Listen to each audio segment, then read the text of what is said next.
All right, have I got a story for you today?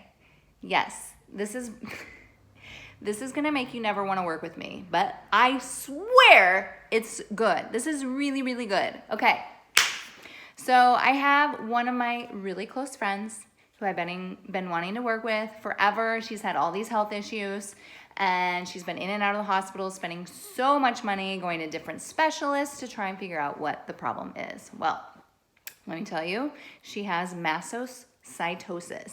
It's in your bone marrow, and it's the 1%. It's the rare diseases.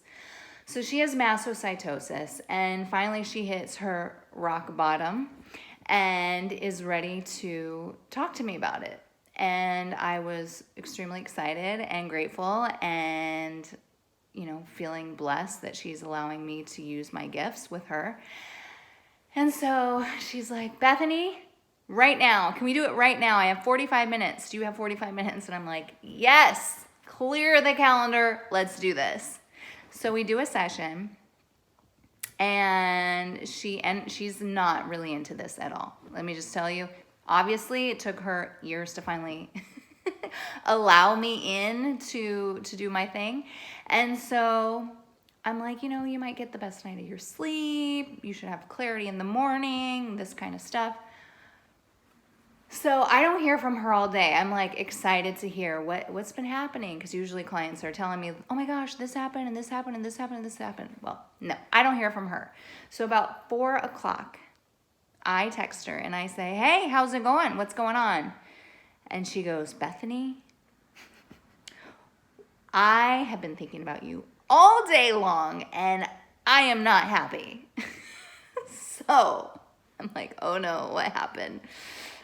5 a.m. that morning, her bed broke. Yeah, we're talking about a breaking bed, falling to the ground. Talk about a wake-up call. Talk about a wake-up call. Then she walks outside her room. The dogs peed and pooed everywhere. Her son ends up missing the bus. She needs to organize him to get a ride because she's already left for work.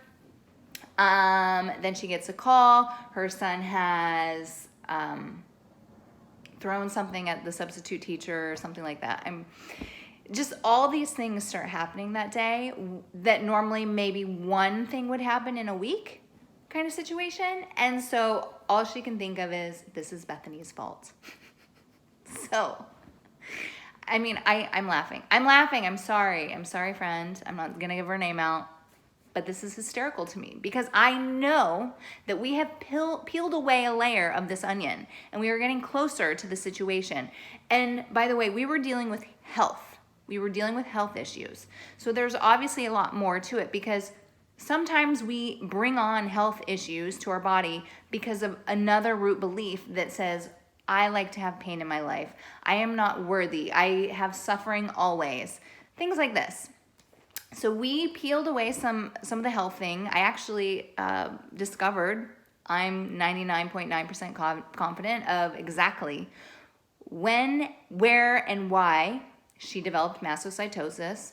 I won't share that here, but it's, very interesting. And just because we figured that out allows clarity and light in, and then we need to now get to other levels. So I tell her this. The next day, don't hear anything from her. I reach out, and she's like, Bethany, I am never doing this again. Make it stop. She was in a car accident. She is a photographer and cracked one of her lenses. She apparently tripped on her way out the door and fell flat on her face on the ground.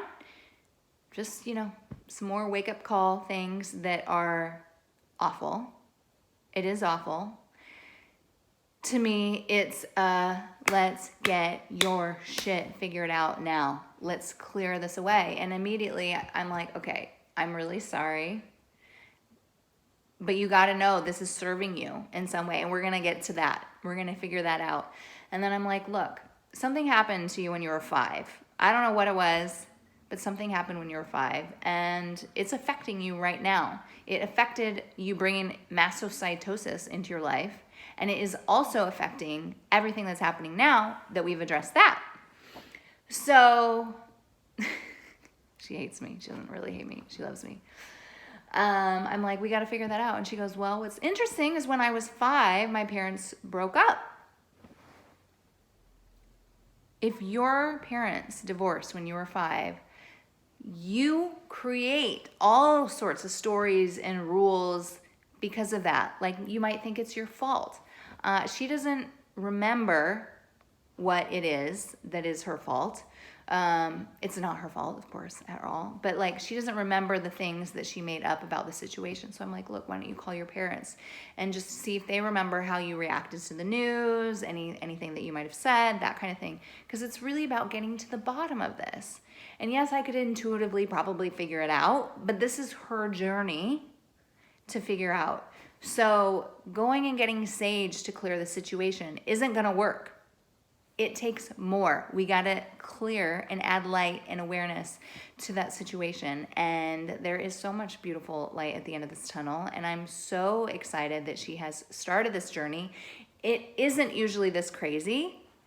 In fact, it's never been this crazy. I've heard of more things like, oh, you'd never believe this, my ex called me, or so-and-so reached out. Like, things like that happen a lot.